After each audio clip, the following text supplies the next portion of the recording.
Masih bingung guys dengan definisi perencanaan keuangan? Saksikan terus video ini.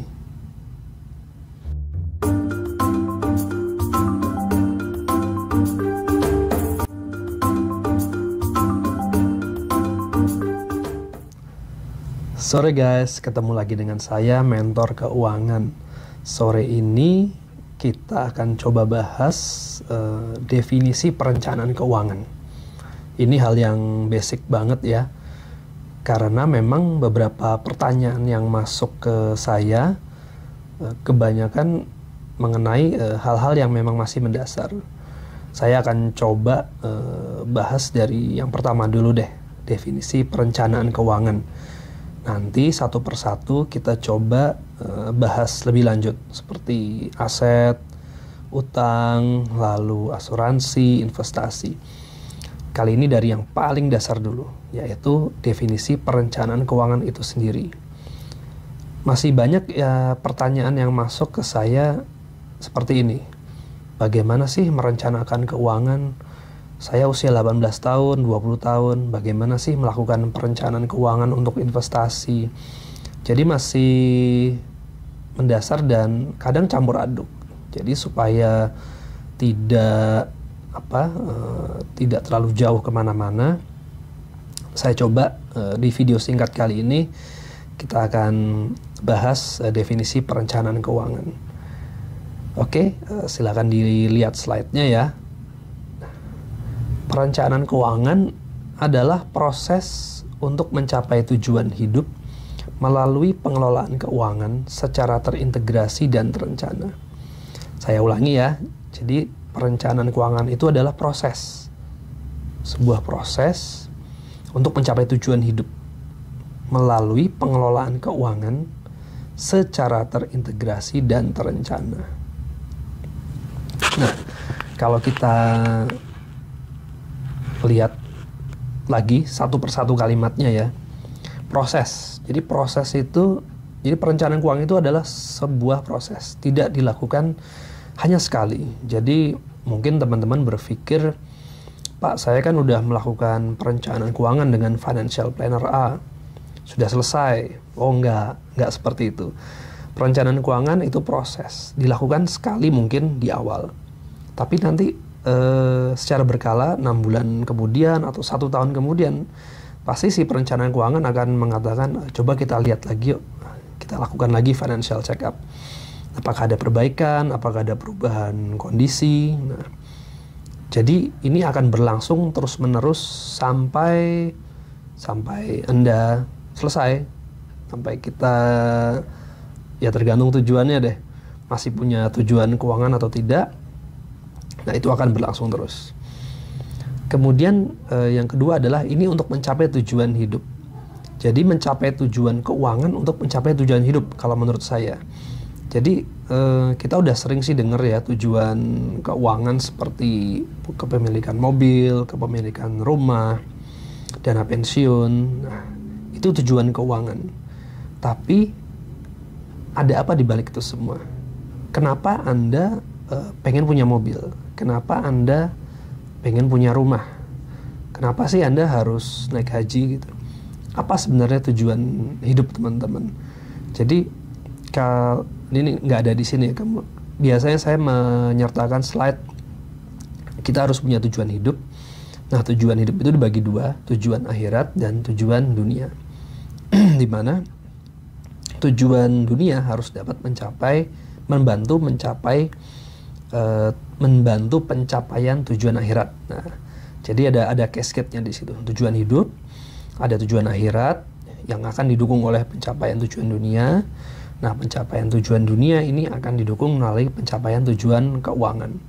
Nah, itulah yang kita kelola, jadi ini harus bisa dikuantifisir dengan keuangan. Kepemilikan mobil bisa kan, berapa nilainya, akan dicapai kapan. Tapi oke lah, sekarang teman-teman cukup sampai tujuan keuangan aja. Tujuan hidup tuh lebih di atasnya tujuan keuangan. Memang kadang di beberapa perencanaan keuangan ada yang mengatakan bahwa ini adalah proses mencapai tujuan keuangan. Nggak apa-apa, itu pun juga benar. Tapi sebenarnya dari tujuan keuangan itu apa why-nya? Kenapa sih Anda pengen punya mobil, harus menyekolahkan anak di sekolah A yang harganya mahal? Kenapa sih harus sampai ke situ? Apa why-nya di situ? Itu jarang orang punya tujuan hidup. Coba kalau sekali-sekali Anda pikirkan, kenapa sih Anda itu di dunia ini mau ngapain sih gitu loh? Apa tujuan Anda hidup di dunia ini? Coba sekali-sekali dipikir dan direnungkan ya. Nggak usah sekarang juga nggak apa-apa, itu panjang lah nanti. Nah kemudian poin ketiga adalah pengelolaan keuangan. Jadi proses mencapai tujuan hidup melalui pengelolaan keuangan. Jadi di sini yang dikelola adalah tentu aja keuangan. Kalau nggak punya pendapatan gimana, Mas Mentor? Ya susah, kalau namanya juga perencanaan keuangan, kalau nggak ada keuangan, nggak ada uang yang dikelola, ya apa yang mau dikelola lalu?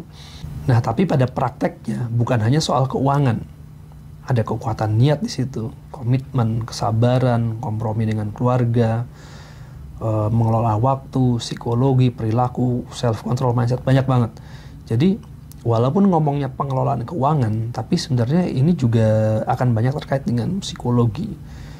Seperti habit Anda berbelanja, habit penggunaan kartu kredit.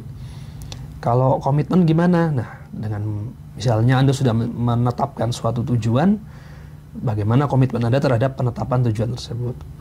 Masih yakin nggak ke situ? Atau kalau ada godaan-godaan lain misalnya, udah pengen punya rumah, tapi ternyata di tengah jalan, ada iPhone X, ada PS5 mungkin, nah itu godaan, ya. Lalu secara terintegrasi, jadi banyak di sini elemen-elemen yang harus dikelola. Jadi bukan hanya kita nggak hanya ngomong soal arus kas, memang itu adalah poin paling mendasar ya, arus kas. Tapi bukan hanya itu, asuransi kita akan bicarakan, investasi akan kita bicarakan, dana hari tua pun akan kita bicarakan, dan semuanya ini saling terkait. Anda mungkin punya tujuan keuangan, punya mobil, punya rumah, punya dana pendidikan, tapi duitnya terbatas. Nah, bagaimana kita mengkompromi ini semua, tujuan-tujuan ini? Apa yang harus kita prioritaskan? Di situ akan banyak diskusi-diskusi dengan pasangan Anda, dengan keluarga Anda, dan dengan perencanaan keuangan.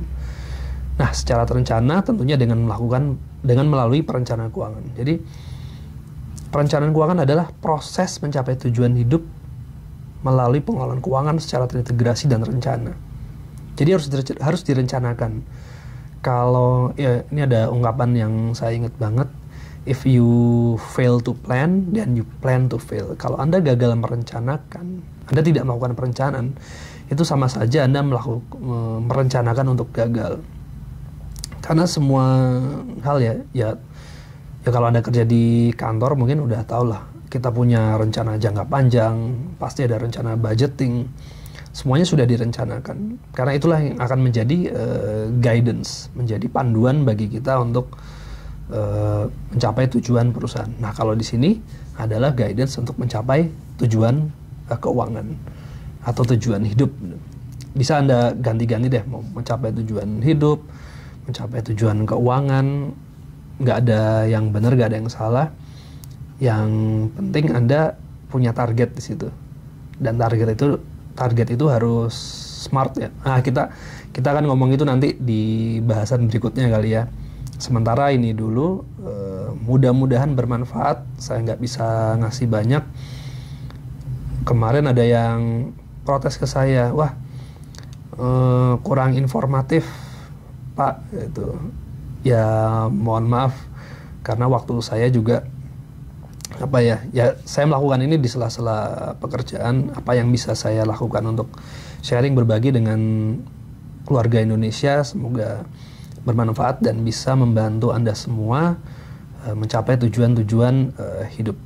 Kalau ada pertanyaan, mau diskusi, silakan komen di Instagram saya, bisa Mentor Keuangan, di YouTube ini oke, atau di podcast nggak bisa kayaknya. Saya jarang bikin podcast soalnya. YouTube pun ya sekali-sekali aja lah. Yang penting doakan saya bisa terus berbagi untuk keluarga Indonesia. Oke, demikian singkat aja. Semoga nanti ada video-video lain untuk membahas basic personal financial planning ya.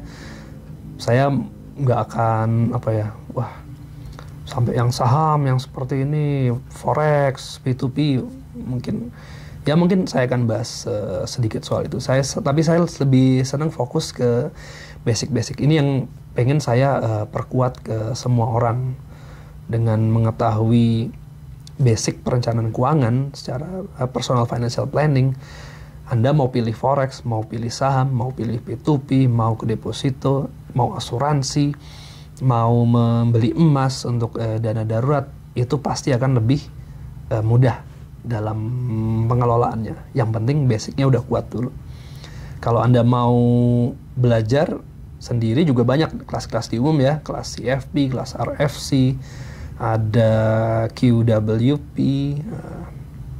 banyak banget lah. Baca buku juga boleh, buku saya ada, silakan dicari aja di toko kalau masih ada.